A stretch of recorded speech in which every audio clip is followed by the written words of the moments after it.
At my age, I don't shout. I document. Still, the sting found me first.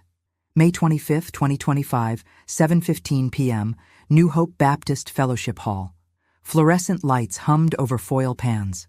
I set my lemon pound cake beside Sister Lillian's macaroni, wiped my hands on my apron, and felt the air bend. Whispers move like gnats in a southern summer. Useless to swat, certain to bite. Bless her heart, someone breathed. I turned and there he was, Raymond, in a navy suit too slick for potluck, smiling like a raffle. Tanya trailed him in beige heels, holding an iPad as if it were scripture. "Evening, Evelyn," he said, voice buttered. "I'm glad you're here to see the next chapter." "Which chapter is that?" I asked. He stepped aside and revealed a flyer pinned to the bulletin board. "Coming soon, 1312 Cypress Lane. My porch, my mama's green railing in full color, staged pillows I didn't own." "You forgot to crop out my wind chimes," I said. My voice sat calm. My hands didn't. Tanya's smile didn't touch her eyes. "We'll, replace those before showings." "Showings?" Sister Lillian repeated across the food table, loud enough to reach the deviled eggs. I felt small as a paper plate. Raymond leaned in. "You know the house isn't in your name no more." "I know what I paid, year by year," I said. "County gets their money with my signature." He chuckled and patted my shoulder like a pastor passing the plate. "You've been comfortable, Evelyn. But it's time for grown decisions." On his chair hung a gray summer coat. Old habit. When I'm embarrassed, I straighten what's crooked. I reached to move it, and the fabric gave up a brass key on a Saint's keychain and a green accordion folder fat with papers. The tab read, "Chatham County Recorder" in his scratch. "Don't go rummaging, sweetheart," Tanya said, but set the iPad down to fill a plate. I opened the folder enough to see dates, stamps, my own name, Evelyn M. Carter. Except the middle initial was wrong. A thin white receipt stuck to a document like a lost leaf. Savannah First Bank, teller stamp, May 23. My throat cooled. Sister Lillian slid close. "You all right, baby?" I nodded and slipped the receipt free. Numbers don't lie. People do.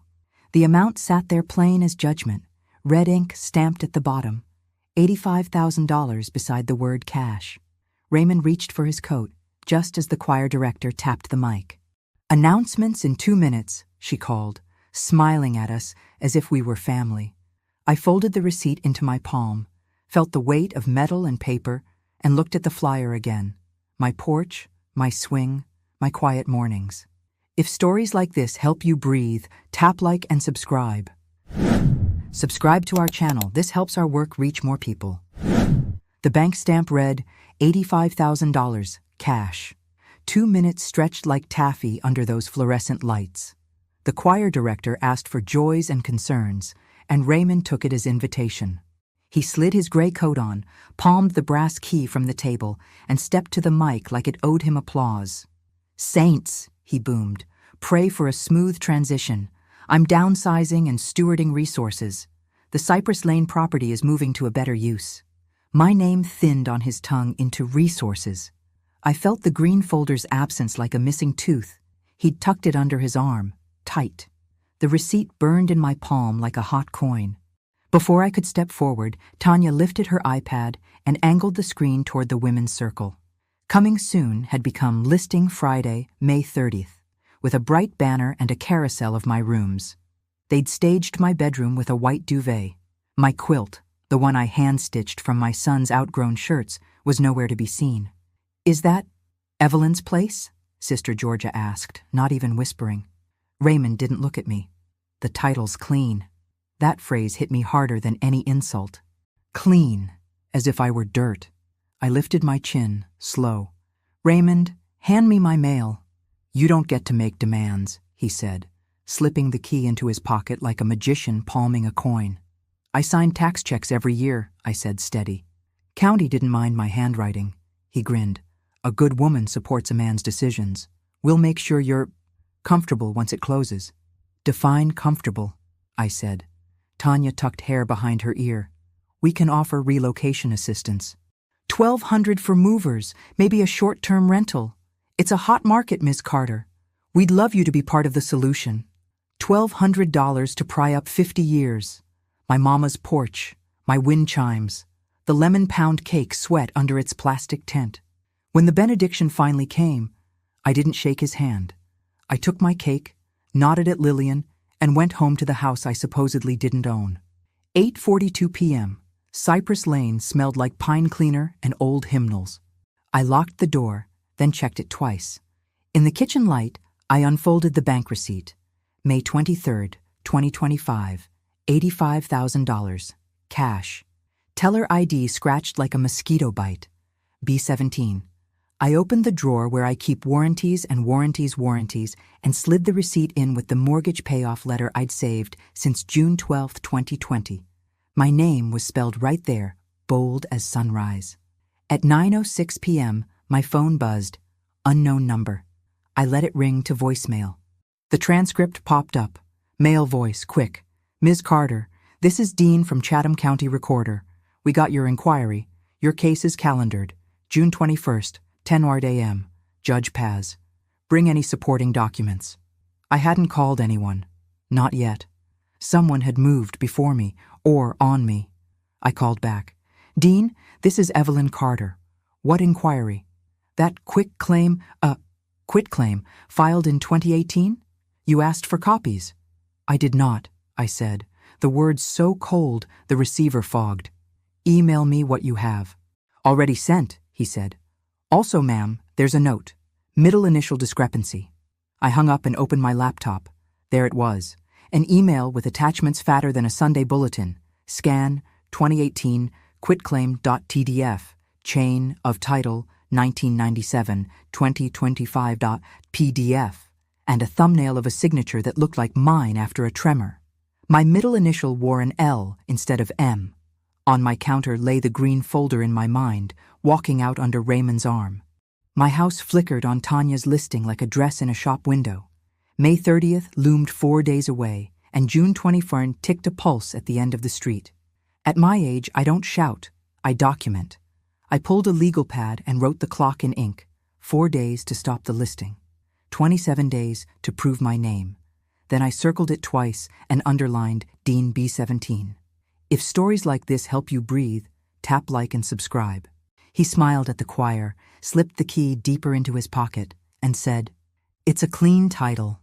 The morning after the potluck, I sat on the porch swing that still creaked to my rhythm, coffee black as choir shoes, and traced the cypress green rail with my thumb. That paint was my mama's last gift to this wood. July 4th, 1974, we spent all day with a radio and a box fan, her saying, Color keeps memory from slipping. She was right. Even now, the rails held the sun like a warm palm. A mockingbird fussed in the pecan tree as I opened the laptop again. Scan 2018 quitclaim.pdf blinked in my downloads like something rotten wrapped pretty. I clicked.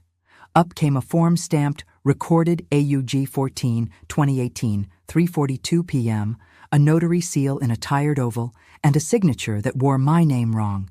Evelyn L. Carter. I have never been anyone's L. My middle name, May, is what Mama whispered when my temper rose.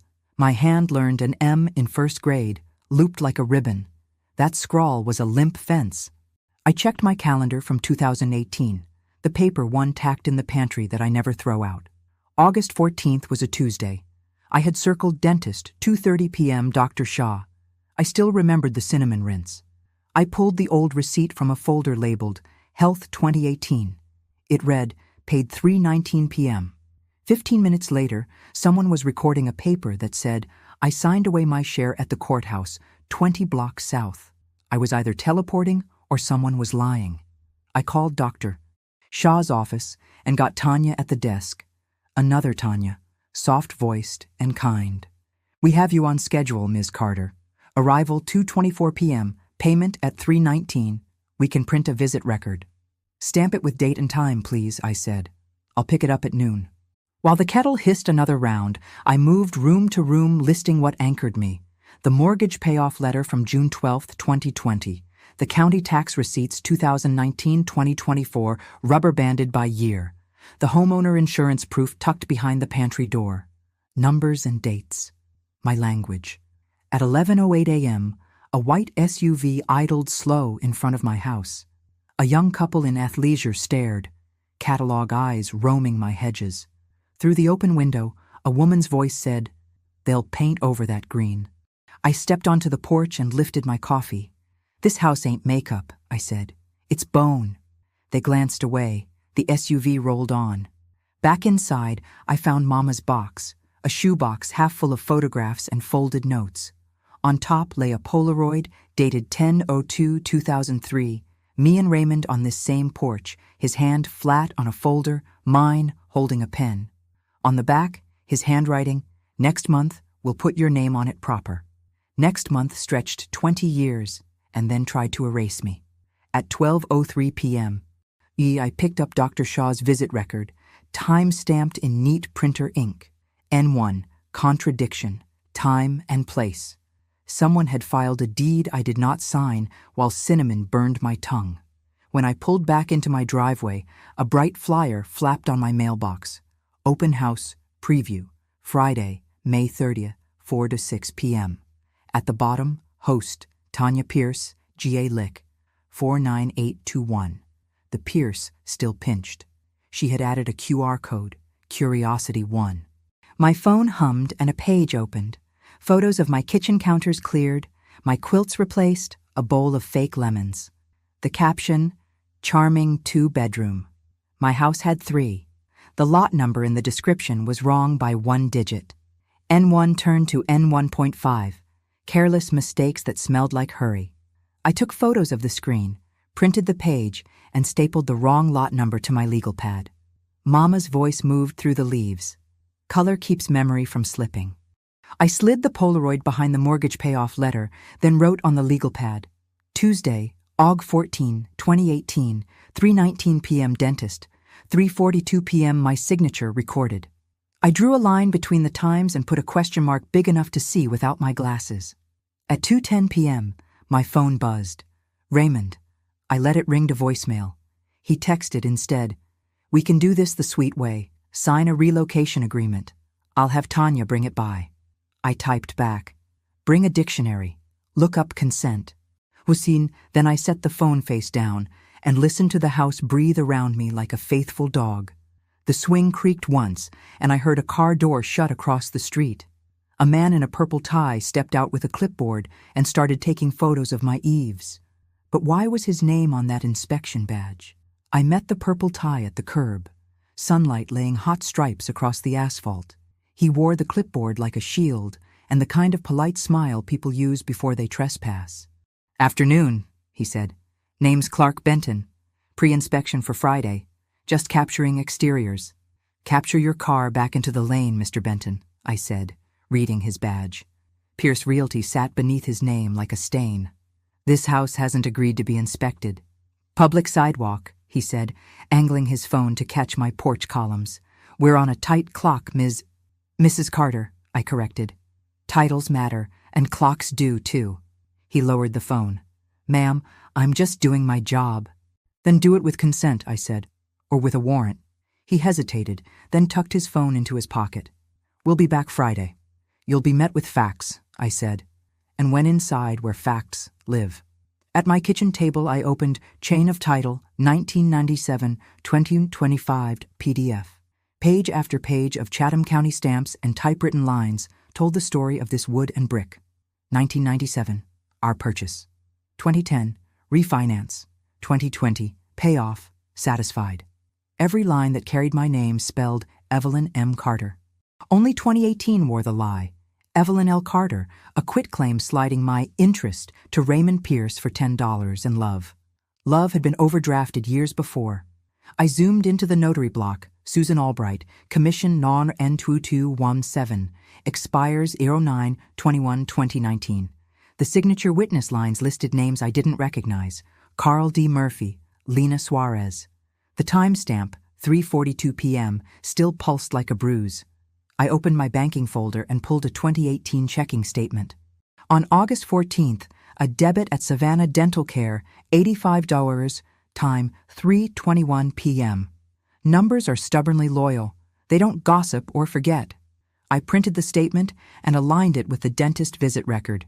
If a judge needed a picture, I would give them one. Straight edges, date in the corner. At 3:33 p.m., my email chimed.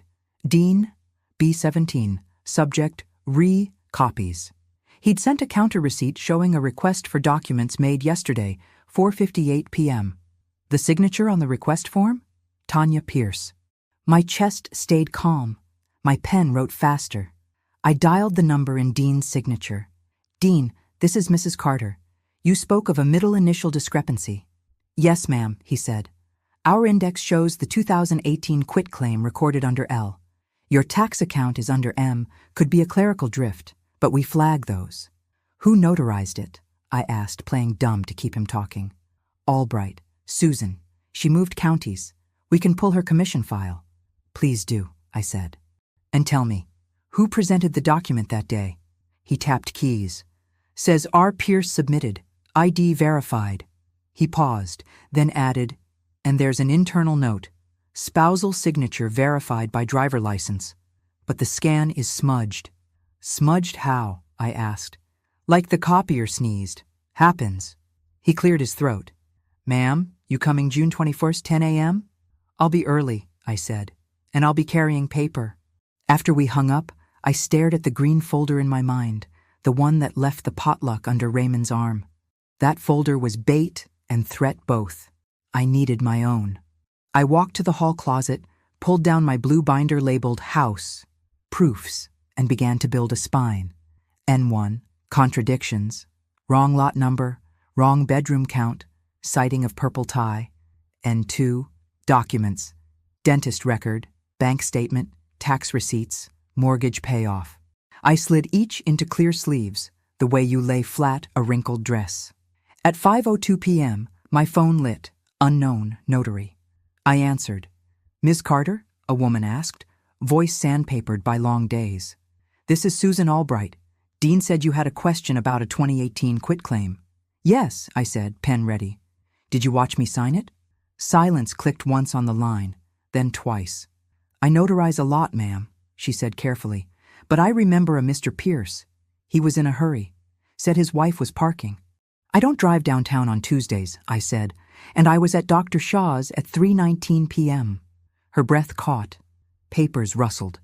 If the ID copy is bad, we might need to talk in person.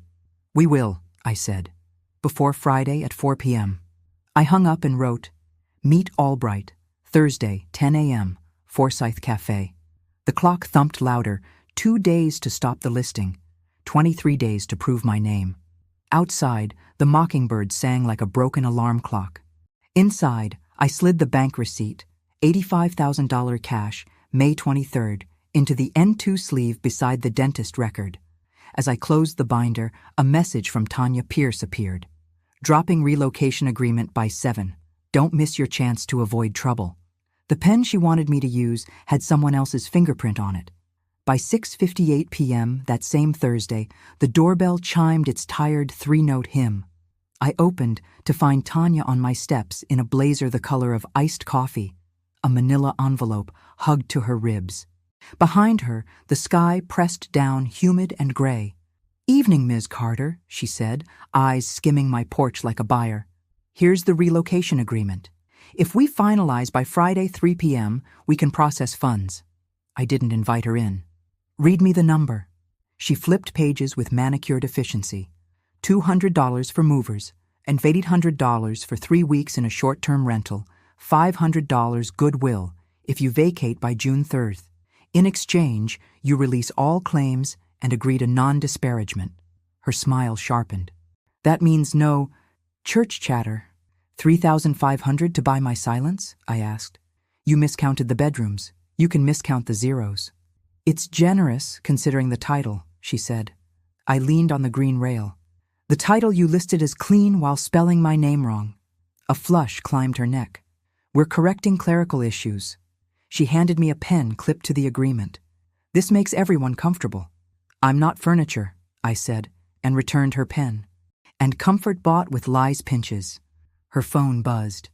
We'll need exterior access for photos in the morning. Don't make this harder. I'll make it factual, I said, and closed the door soft enough to be polite and hard enough to be heard. At my table, I spread the agreement beside my blue binder. The fine print puckered: hold harmless, binding arbitration, forfeit of personal property left behind. They'd written me like a suitcase. I took a photo of every page, then slipped the stack into a sleeve labeled N2. Offers, threats. The mail slot clicked. I found a white window envelope from Coastal Mutual Insurance. Inside, notice of cancellation at the top like a siren. Policy will cancel May 31st, 12:01 a.m., per request of named insured, R. Pierce. My stomach chilled. I dialed the number. A woman answered, cheerful by training. Coastal Mutual. This is Evelyn M. Carter, I said. I did not request cancellation. Policyholder of record is Raymond Pierce, she said. We received a signed request yesterday. What signature? I asked. Electronic, she said. Last four of SSN and security question, street you grew up on. He'd put his name on my roof and his childhood street on my protection. I wrote the date and time of the call on the notice and slid it to N2 with a new sticky note. Insurance gap, Ash risk. At 8:22 p.m., another envelope, HOA this time, announced a $250 fine for unauthorized signage and excessive noise on Friday, May 30th, open house hours. Each additional day constitutes a separate violation. They fined me in advance for a party I hadn't invited. I took a breath, slow. At my age, I don't shout, I document. I copied the HOA letter, underlined 250 day, and stapled it to a page titled Costs of Their Story. Then came mercy disguised as misdelivery. A padded envelope thumped my porch. Addressed to Pierce Realty, delivered to Cypress Lane through the magic of lazy roots. I weighed sin and salvation in my hand, then slid it open. Inside lay an appraisal summary. $285,000, as is, comparables highlighted like a high school project, and a sticky note. Ray, we'll hit $300K with staging. CB. CB as in Clark Benton, the purple tie. I photographed every page, resealed the envelope with clear tape, and wrote wrong address on the front in block letters. Then I added a new tab, N2, appraisal, value. The clock walked across the room and sat in my lap. Friday would bring balloons and false smiles. June 21st, 10 a.m. would bring a judge. In between, I could lose coverage, pay fines, and watch strangers drag their shoes over my rugs. My phone buzzed. A text from Raymond. Last chance for peace, Evelyn. Signed by 3. After that, I stopped being generous. I typed back, peace built on forgery isn't peace. It's quiet theft. He read it. Those 3 dots pulsed and stopped. Then an email from Coastal Mutual landed with a dull chime. Confirmation. Cancellation. Effective 05/31/2025, 12:01 a.m. At 12:01 a.m. on May 31st, my roof would be worth more to a fire than to me. I don't sleep easy when a roof is naked. Before dawn, I brewed chicory, wrote out a prayer in the margin of yesterday's notice, and called Pastor Lewis. He'd baptized my youngest and buried my mother. He knew the green porch and the quieter parts of my temper. Pastor, I said, can you spare 30 minutes in the parsonage office? I want to try the sweet way before the legal way turns bitter. He agreed, bless him. Noon, he said. I'll keep it neutral. Neutral is the color of hospital walls. I wore my blue church dress and carried my binder. At 11:55 a.m., I sat on the familiar plaid couch. Raymond walked in at 12:04, cologne first, confidence next. Tanya slipped behind him, uninvited, iPad hugged like a hymnal. Pastor folded his hands. We're here to de-escalate. Mrs. Carter, Mr. Pierce, speak truth in love. Raymond took the floor like a man who trusts furniture. Evelyn has been living rent-free in an asset that needs to move. We have a clean title. I opened my binder to N2 and slid the insurance cancellation across the coffee table. You canceled my coverage without my consent. That's not clean. That's reckless. Tanya leaned in. We'll reinstate once the property transfers. Transfers on what? I asked. A quitclaim with the wrong middle initial? I was at Dr. Shaw's when that signature hit the recorder's stamp at 3:42 p.m. I have the receipt from 3:19. Raymond's jaw ticked. Clerical drift, he said. We're fixing it. Clerical drift doesn't cancel insurance, I said. It doesn't send Clark Benton to measure my eaves. It doesn't give you the right to list 3 bedrooms as 2 and slap the wrong lot number on the web like a sale tag. Pastor cleared his throat. Let's find a middle path. Raymond's smile returned, smooth as a Sunday tie. He pulled a single page from his own folder and placed it between us. Mutual settlement, he said. We add $1,000 to Tanya's offer, $4,500 total. You vacate by June 3rd. We pay the HOA fines. We'll even let you keep the wind chimes. Let me, I said, and the room cooled. Tanya slid a pen toward me, sleek, black, heavier than it looked. A small red light winked near the clip. Recording? I asked. She blinked. It's a pen. Everything's a pen if you don't look close, I said, and set it aside. Pastor held up his palm. No recordings without consent. He looked at Raymond. Brother, you promised civility. Raymond's eyes flashed. I promised a deal. I promised proof, I said, and laid the 2018 dental record, the bank statement, and the appraisal sticky note. Ray, we'll hit $300K. Pastor's eyebrows rose like curtains. Raymond's voice softened, the way a snake softens grass. Evelyn, don't do this in front of the church. Sign. We'll say you chose a condo by the river. Folks will call it wisdom. Wisdom isn't a lie that flatters, I said. It's a receipt that bites. He leaned forward, a whisper shaped like a threat. If you make a scene tomorrow at the open house, you'll regret it. I plan to make a record, not a scene, I said. Pastor exhaled, long. We're done here for today. He looked at me, quiet apology in his eyes. Let's pray for cooler heads. We bowed. Only 2 of us meant it. When we rose, Raymond palmed the black pen again, the red light winking like a gnat. Last offer expires at 3 p.m., he said, and Tanya opened the door, already drafting her next email with her thumbs. Outside, the sun hit me square and hot.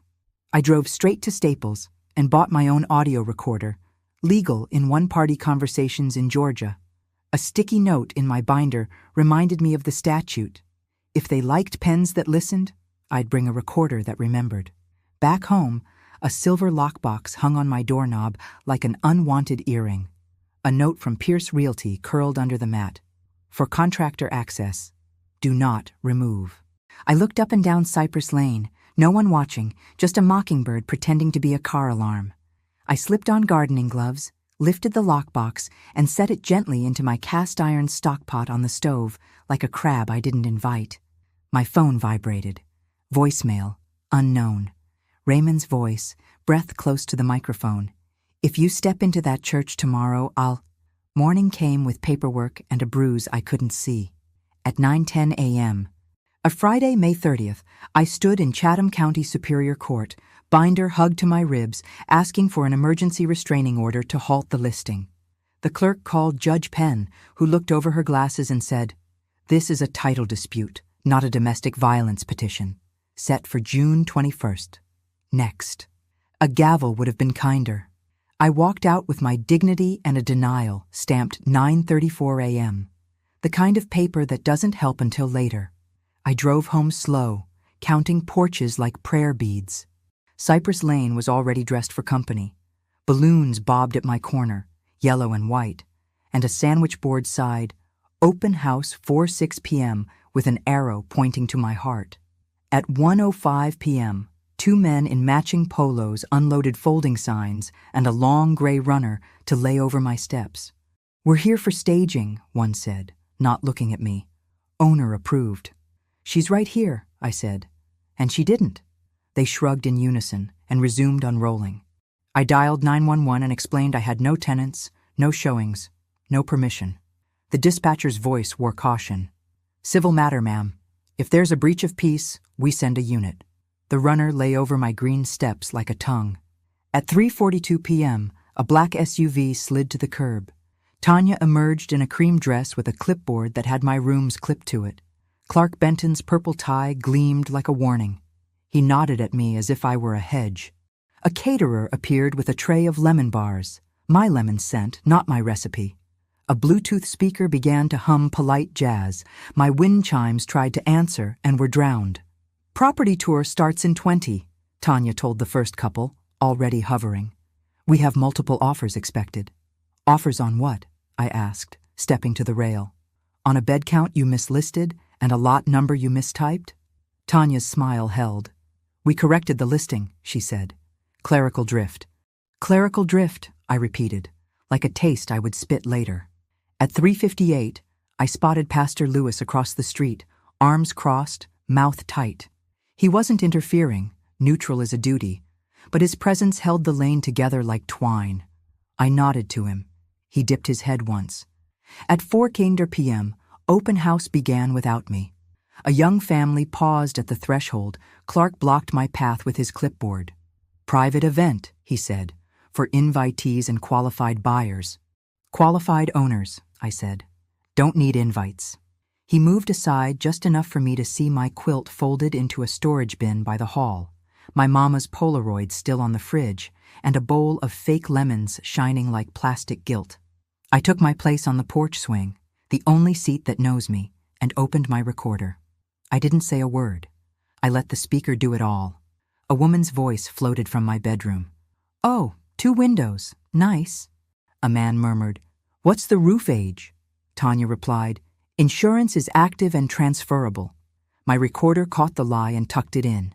At 5:11 p.m., a police cruiser rolled by, slow. The officer inside lifted a palm, then drove on when he saw the jazz and lemonade. No breach of peace where the harm is paper. At 5:46, Raymond arrived. The porch exhaled like it remembered his weight. He stepped to the bottom stair and gave me a smile polished to a weapon. You can still take the $4,500, he said, voice soft enough for the recorder to love. I can still take the stand, I said. He tilted his head. Last service you'll do in that dress is say goodbye. Behind him, Tanya laughed at a buyer's joke, and I watched a boy run his fingers over my wind chimes, the same way my sons once did. The chimes answered, thin under the jazz.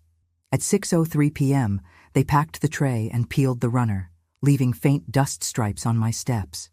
A flyer curled in the grass. Offers due Monday, 9 a.m.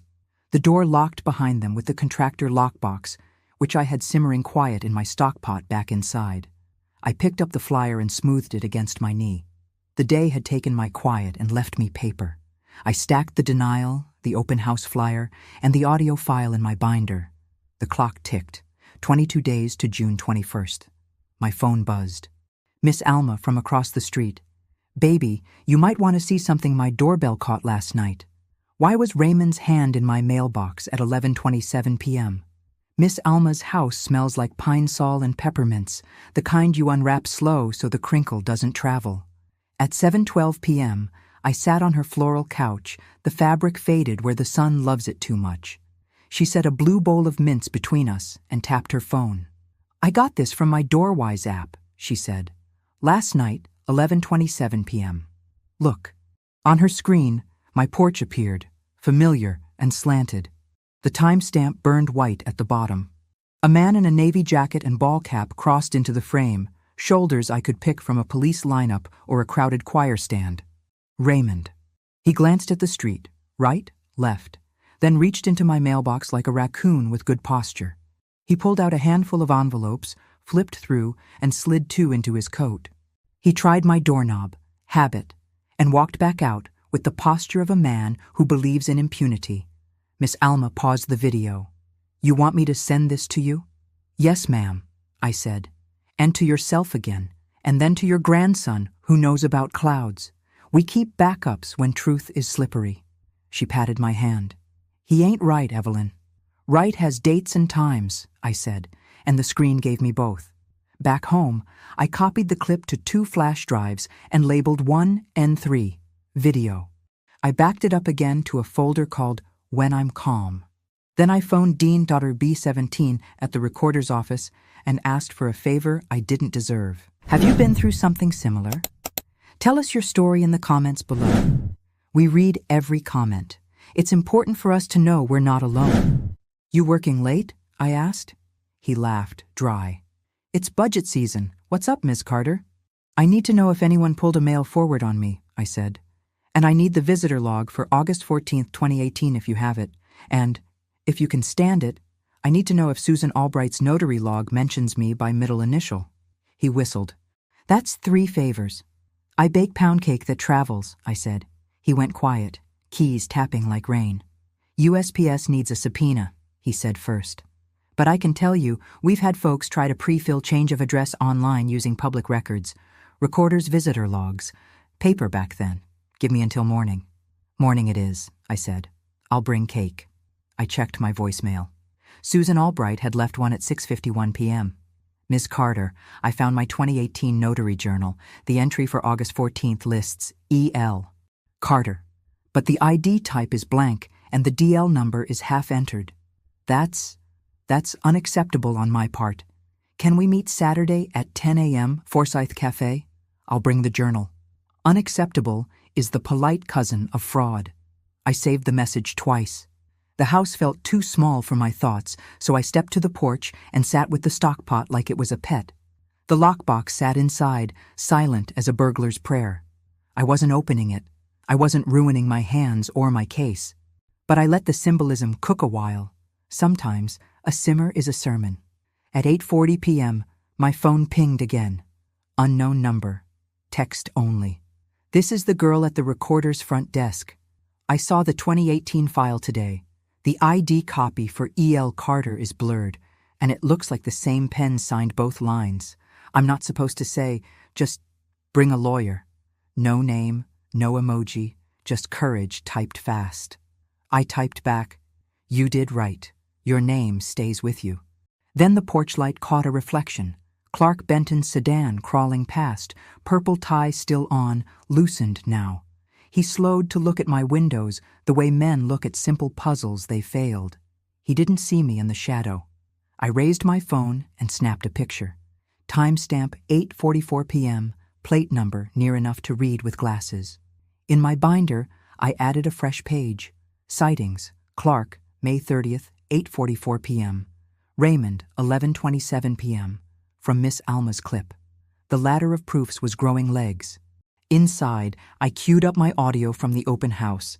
Right at 4:37 p.m., Tanya's voice, crisp. Yes, insurance is active and transferable. I paused and set the Coastal Mutual cancellation next to the speaker. Lie meets paper. Paper wins, eventually. But eventually is a luxury clock. My roof still went naked at 12:01 a.m. I called Coastal Mutual again and left a message. This is Evelyn M. Carter disputing cancellation authorization. File this under potential fraud. I will pursue remedies. The night air thickened. The mockingbird tried out a siren, then a door squeak, then gave up. I set tomorrow's march in ink. 8 a.m., print photos, 10 a.m., meet Albright, noon, stop by New Hope, and ask Pastor for the Fellowship Hall projector on Sunday. If they wanted a story in private, they'd get a documentary in public. My phone buzzed one more time. Dean again, late night text. Found an internal note from 2018. R. Pierce presented quitclaim. Spouse not present. Also a scribble. Return to Pierce Realty for pickup. Not supposed to send photos. I'll show you tomorrow. If the recorder's log said I wasn't there, whose signature was sleeping on my deed? Saturday, May 31st, 10 a.m., Forsyth Cafe smelled like coffee and rain on brick. Susan Albright sat in the back booth with a folder held the way people hold regret. Close, like it can jump. Her notary stamp lay beside a butter knife, dull and official. I reviewed my 2018 journal, she said before I could order. Entry reads E.L. Carter, but there's no ID type, no thumbprint, and the DL number stops mid-line. That's a violation. She pushed the leather book toward me. The page trembled in my hands. Her pen tapped a margin note. R. Pierce presented. Spouse parking. I wasn't, I said. I was at Dr. Shaw's until 3:19 p.m. The recorder stamped your paper at 3:42 p.m. She winced. He said you'd signed earlier at home. He showed me a photocopy of a driver's license. Blurry. She swallowed. I made a bad call. Make a good one now, I said, sliding over a sheet I'd typed at dawn. Sworn statement. It says on 8/14/2018, you did not personally witness me sign, that the ID copy was blurred, that the journal is incomplete, and that Mr. Pierce presented the document. She read it twice. She signed. Her stamp clicked onto the page with a soft, guilty thud. "I'm sorry," she said, eyes wet and plain. "Sorry is a floor," I said. "Truth is the chair." At 11:08 a.m., I walked into the Chatham County Recorder's office with Susan's sworn statement, Miss Alma's video on a flash drive, and my binder under my arm like a quiet drum. Dean slid open the glass and waved me past the next window sign. "I pulled what I could," he said. He handed me certified copies, the chain of title with a gold seal, a certified current deed page listing Evelyn M.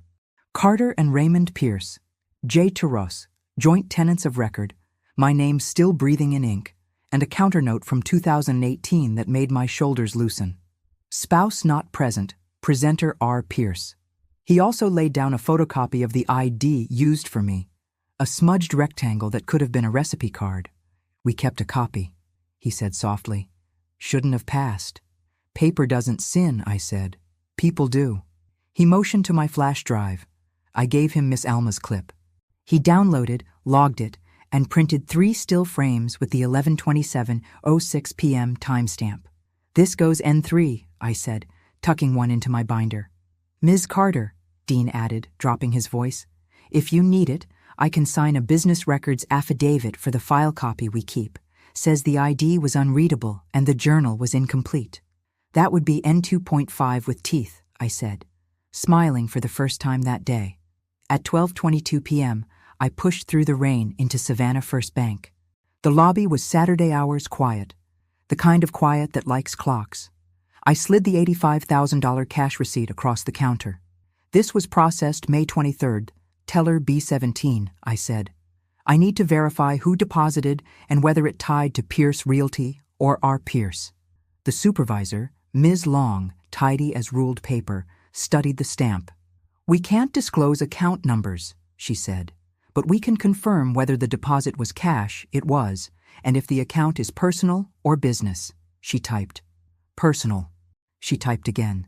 "Deposited by R. Pierce. Branch notes say he declined a cashier's check because cash speaks faster to contractors." I wrote her words on my pad. Cash speaks faster. "Can you certify that?" I asked. She hesitated. "I can print a transaction confirmation and sign an attestation that the receipt is authentic. That's the edge of my lane." It was enough.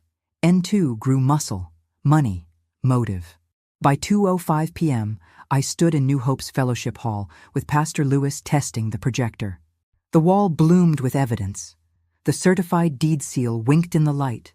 Susan's sworn statement shone like a contrite hymn, and Miss Alma's still frames looked back at us like a witness who doesn't blink. "You sure you want to do this tomorrow?" Pastor asked, voice low. "They wanted whispers," I said. "I prefer microphones." He nodded. "We start service at 10:30 a.m. I can give you the hall by 12:15. "I'll be early," I said. "I keep receipts." At home, the rain stopped just long enough for the porch to smell like pennies. I dried the lockbox and slid it into a paper bag marked "Unopened, Chain of Custody" with today's date and my initials. If they asked me how I kept my hands clean, I wanted an answer that carried. The clock read 20 days to June 21st. My roof was still uncovered on paper, but my case had found its bones. I stacked N1 through N3 and laid them on the table like dominoes that knew where to fall. At 4:40 p.m., a text arrived from Tanya. "Offers Monday. You have until 9 a.m. to avoid embarrassment." I replied with a photo of the gold seal and 4 words. "Which name's on title?" I spent the evening doing math that isn't numbers, quiet geometry, what line to draw, what angle to hold. I cleared the dining table and built a timeline in columns. 2018, quitclaim filed 3:42 p.m., spouse not present. 2020, mortgage satisfied, Evelyn M. On record, May 23rd, 2025, $85,000 cash. May 30, open house, insurance active lie. May 31st, notary confession, certified deed. Each date got a document. Each document got a sticky note, a verb, a bite. Next, I made packets, 5 sets in manila folders marked AE. Inside each, certified deed, notary statement, recorder note, bank attestation, still frames, and a 1-page summary that even a tired judge could like. 1 set for pastor, 1 for dean, 1 for my attorney. I had the number of Ms. Valeria Knox, a woman who speaks like cross-examination, 1 for me and 1 for whoever lies last. At 7:03 p.m., I texted Pastor, "May I invite Raymond and Tanya to a brief talk in the parsonage office tomorrow at 1:30? Private. I'll be civil." His reply came with the patience of a shepherd. "Yes, I will be present." The private before the public. That's how you build a bridge and then choose whether to burn it. I printed a sign-in sheet with columns for name, phone, relation to property, statement. People behave better when they see lines that expect truth. If Tanya reached for the paper tomorrow, her fingers would land on a trap disguised as attendance. On the living room floor, I staged a trifold board the way schoolchildren do for science fairs. Center, my name is on the deed in letters tall enough for the back row. Left panel, 2018, journal gaps, smudged ID, spouse not present. Right panel, 2025, cash receipt, insurance cancellation, insurance active audio transcribed in plain font. Down the middle, the gold seal photocopied 3 times, just because it's pretty when it tells the truth. I pulled my recorder, checked the battery, and taped it under the parsonage side table where the leg meets the apron. Legal in Georgia, 1-party consent. I was the party, and I had consented to myself since 1959. A second recorder I tucked into my purse next to a USB drive labeled Play Me. Today's clip of Tanya promising active insurance. If I needed to, I could make the speaker talk to the room while I stood still. At 8:26 p.m., my doorbell rang. No one stood outside. On the mat lay a white envelope heavy with toner. Inside, a glossy offer summary. 3 interested parties, ranges from $272,000 to $298,000, and a note handwritten in a careful curve. "Let's make this quick, Evelyn. Monday, 9 a.m. T." I put it under N5, pressure, a private tab I keep for things that smell like shove. I dialed Ms. Valeria Knox, left a voicemail. "Ma'am, this is Evelyn M. Carter. I have a certified deed with my name still on it, a notary confession, and a video. I want you with me June 21st, 10 a.m., and I might need you sooner. I will pay in checks, not in gratitude."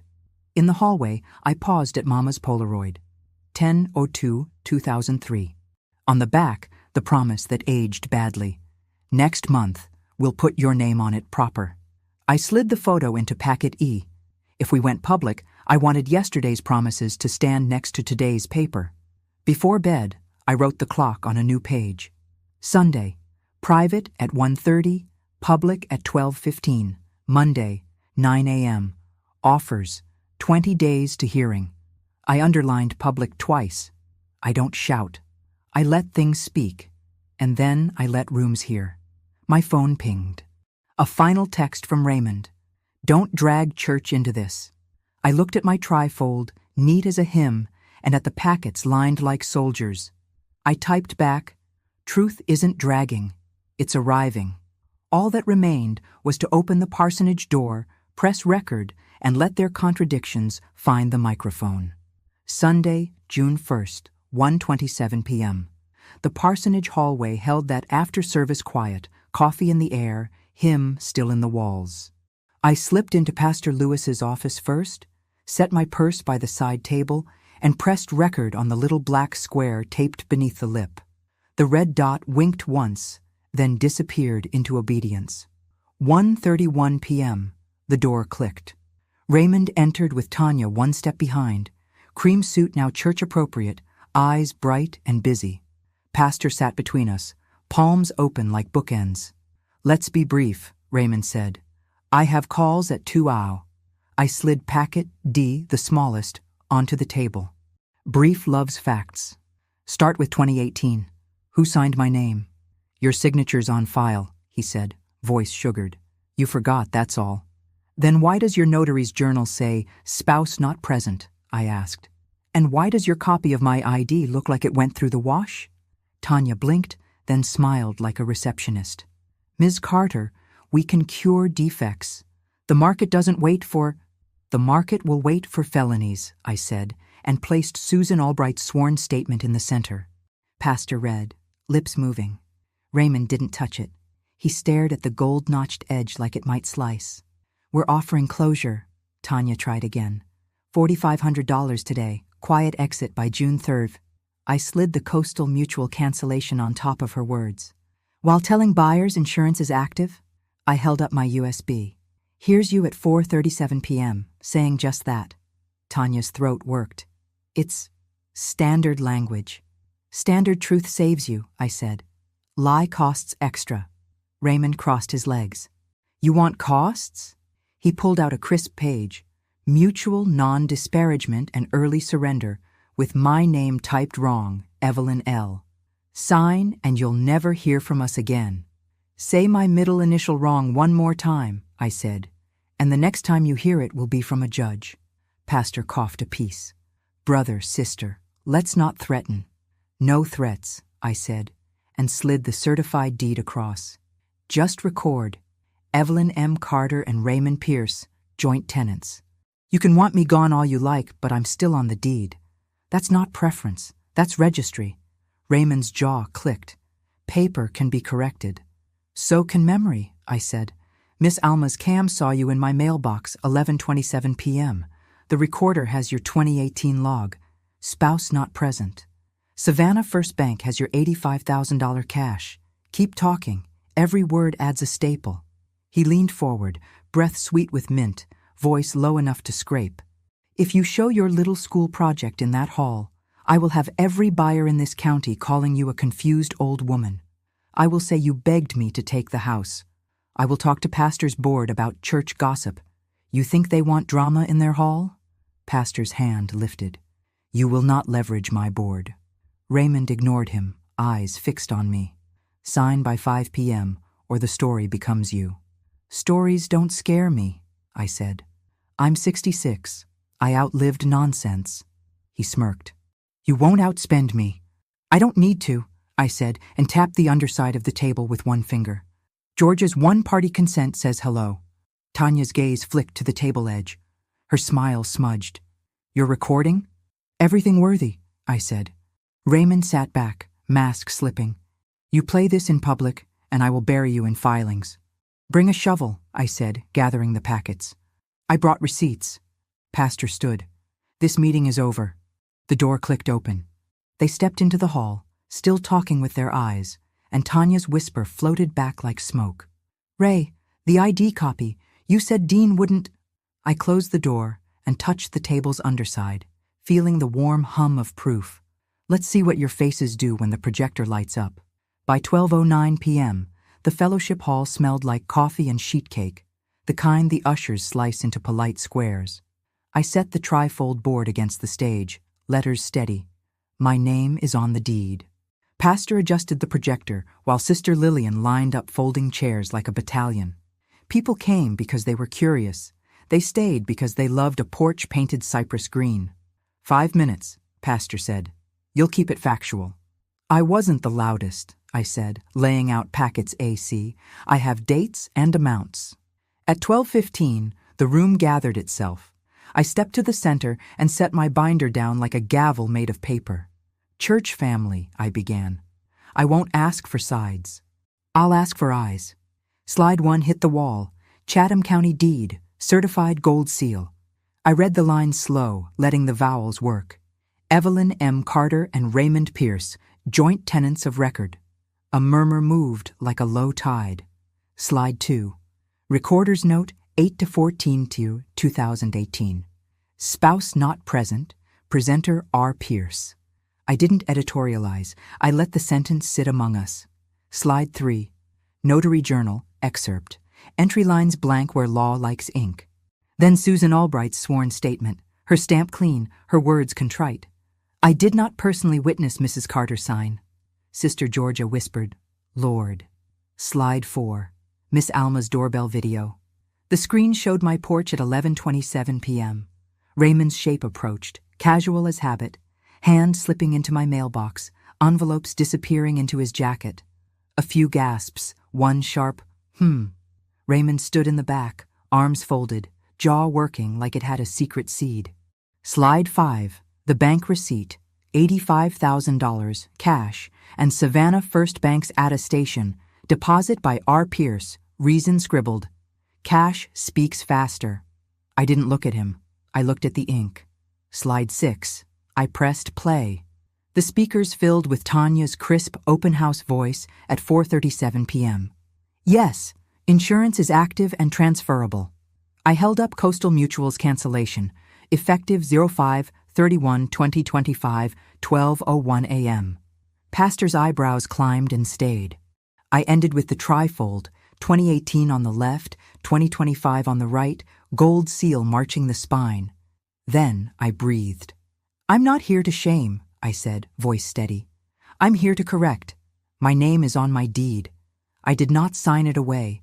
I will not be pushed from Cypress Lane by lies with good shoes. The room went quiet, the way rooms do when they decide to remember. Sister Lillian stood first. We've eaten on that porch more times than I can count, she said. That porch belongs to Evelyn. A murmur turned to a low chorus. Amen. Tell it. That's right. Tanya pushed forward, face pale over her cream suit. This is defamation, she said, words brittle. You can't. Defamation requires falsehood, I said, and tapped the gold seal with one fingernail. This is county truth. Raymond stepped closer, voice soft and dark. Church isn't a court, Evelyn. No, I said, but it has eyes, and it has a memory. He reached toward the projector plug. Pastor got there first, hand firm. No, he said, not in my hall.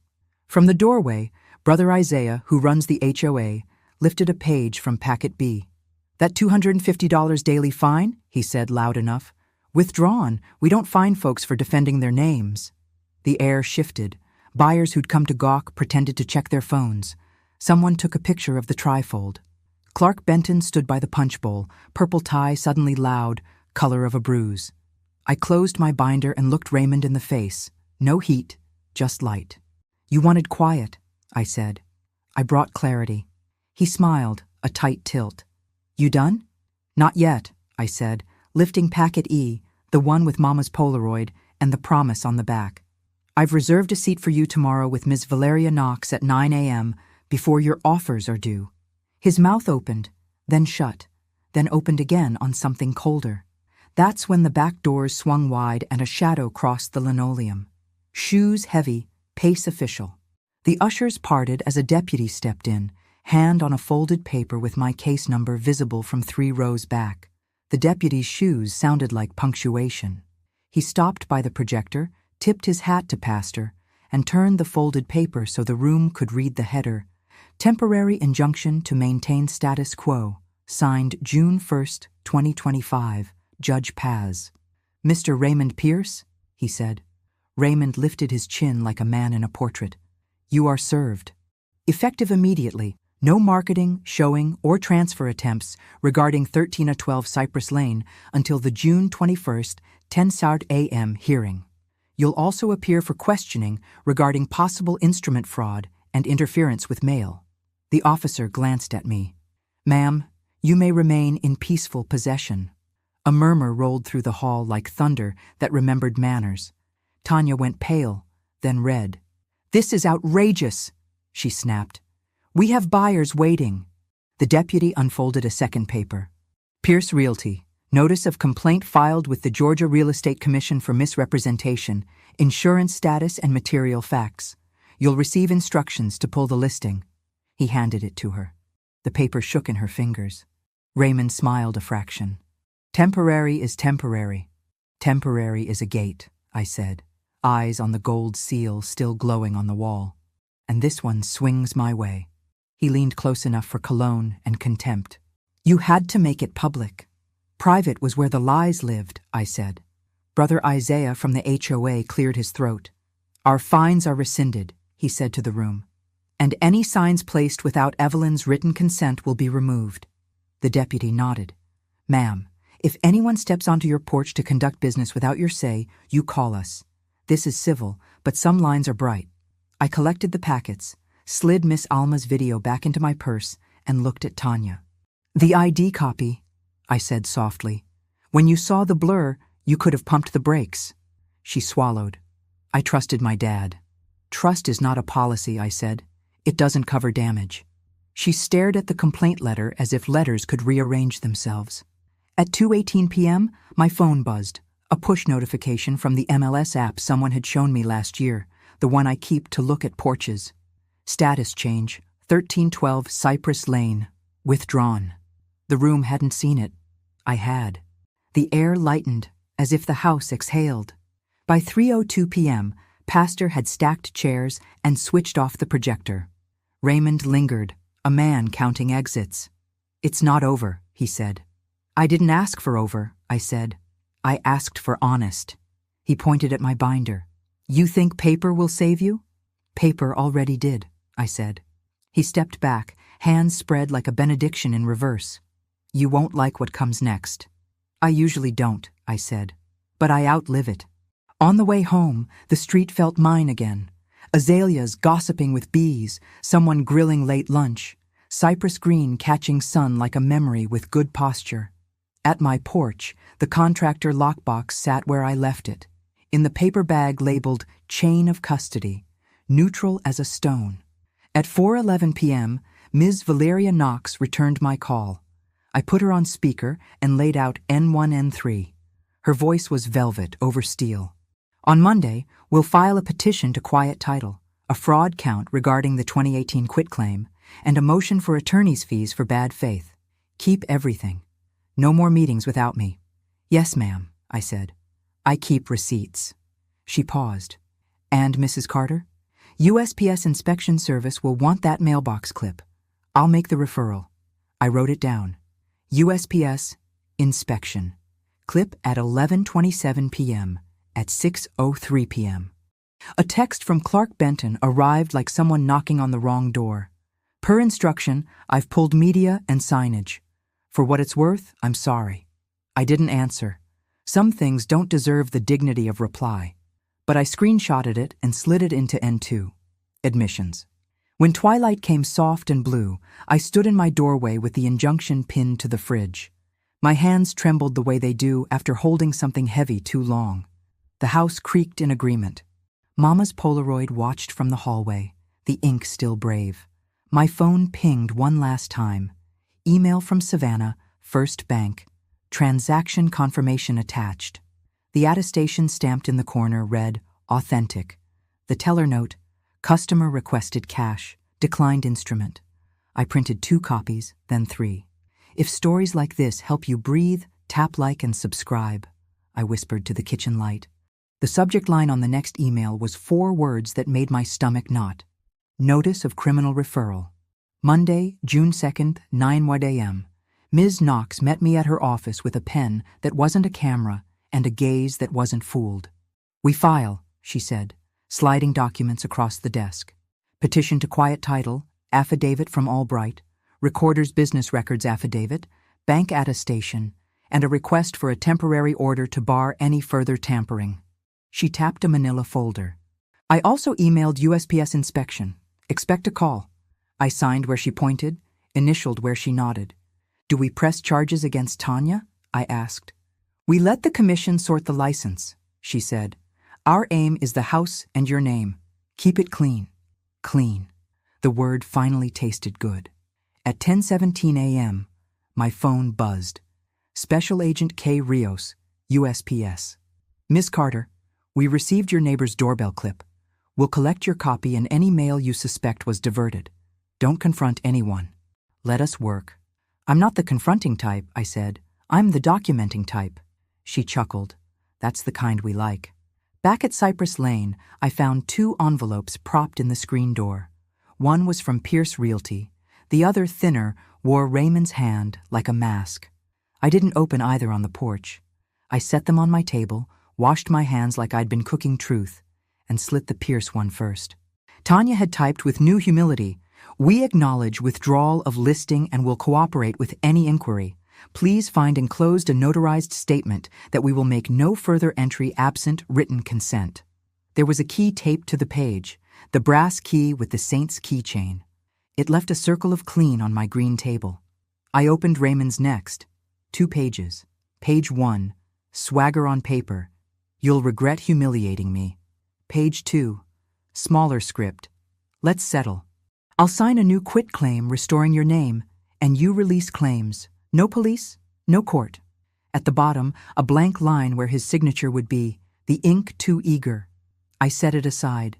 My roof likes signatures that aren't bait. At 12:40 p.m., Ms. Knox called. Clerk accepted our filings. Judge Paz set a status conference for June 10th, 2:30 p.m. Also, her chambers faxed me your temporary injunction from yesterday.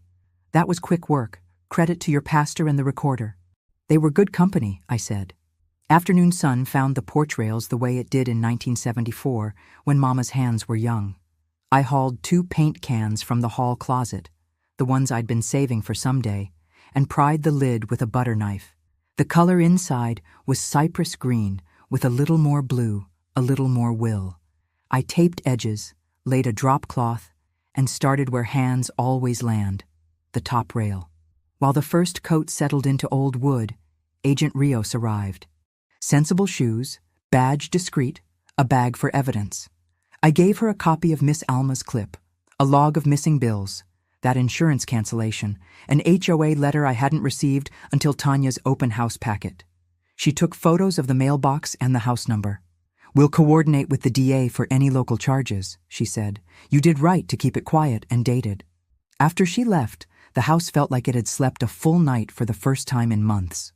I turned the lock, my lock, and listened to the click, like a cough turning into a laugh.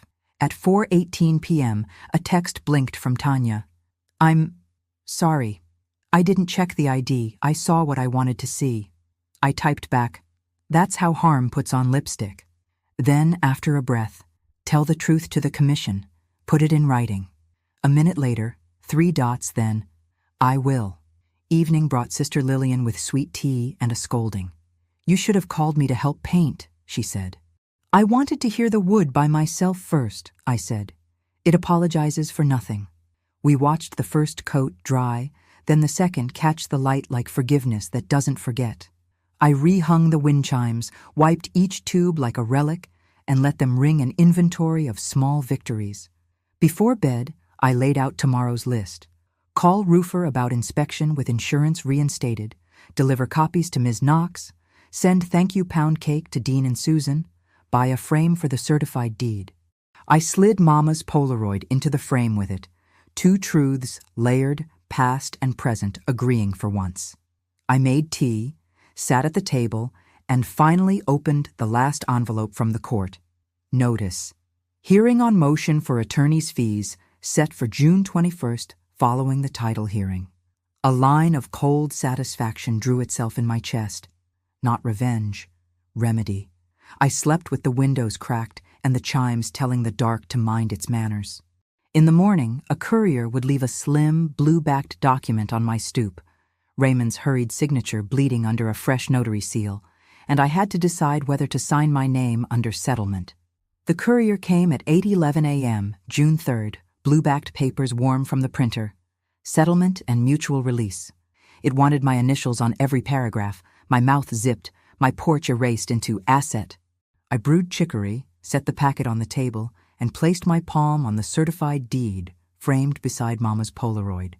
At my age, I don't shout, I document, I said to the steam, and slid the settlement into N5, pressure where temptation goes to cool. We stood before Judge Paz on June 21st, 10:00 a.m., me in my blue dress, Ms. Valeria Knox in black like a blade. Raymond sat 2 tables over, jaw tight, Tanya pale with a cardigan in Savannah heat. We laid out the ladder. N1 contradictions, N2 documents, N3 video, and the final rung, Susan Albright's sworn statement, like a bell with its own clapper. Dean gave the business records affidavit. Ms. Long from the bank attested to $85,000 cash. Agent Rios logged the mailbox clip into a chain that didn't break when lawyers pulled. Judge Paz read the line that had fed me for weeks. Evelyn M. Carter and Raymond Pierce, joint tenants of record. Then she looked over her glasses at Raymond. Counselor, why am I reading a 2018 quitclaim bearing the wrong middle initial, a notary journal with blank fields, and a recording note stating, spouse not present? His lawyer talked about clerical drift, about misunderstandings, about family dynamics, as if love could white out ink. Judge Paz lifted one hand. Enough. The court quiet titles to reflect the current, unchanged deed. Declares the 2018 quitclaim void ab initio. Orders no transfer attempts without Mrs. Carter's written consent, and under OCGA, paragraph 9 to 1514, awards Mrs. Carter attorney's fees for bad faith. Her pen scratched. 9,860, receipts provided. She set the order down like a stone that would not move. Across the aisle, Tanya's shoulders fell. By July, the Real Estate Commission would send their letter, 6-month suspension, ethics training, and a $1,500 fine for misrepresentation. Raymond walked out thinner in spirit, heavier on paper. A DA referral for forgery-related conduct and mail interference sat in his pocket like a pebble that turns blister. I went home, light and exact. On June 28th, I rehung the new house numbers, taller, clearer, then called Coastal Mutual and read them the order. Reinstate, I said. They did, with apologies and a discount I wrote down anyway. 2 days later, I baked 2 lemon pound cakes, one for Dean and the recorder staff, one for Susan Albright, who hugged her coffee and said, I'll do better. That's what apologies are for, I told her, not to close the book, but to turn a page. On July 4th, I invited the Lane to the porch. Sister Lillian brought ribs, kids chased the hose, and the cypress greens sang under sun like 1974 again. I laid the brass key with the saint's fob on a velvet square, took a Polaroid of my own, and slid it into an envelope addressed to my granddaughter.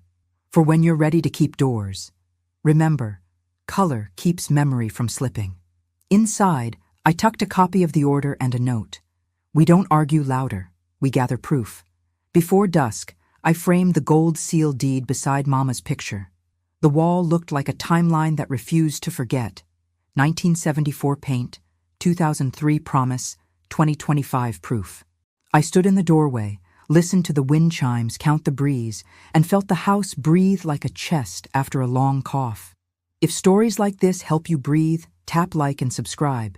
If you're 65 and keep receipts, say receipts. I don't shout, I document, and I stay. If this story gave you strength, help us by sharing, liking, and hitting the notification bell. We'd love to hear in the comments which part of the story you liked most. See you tomorrow.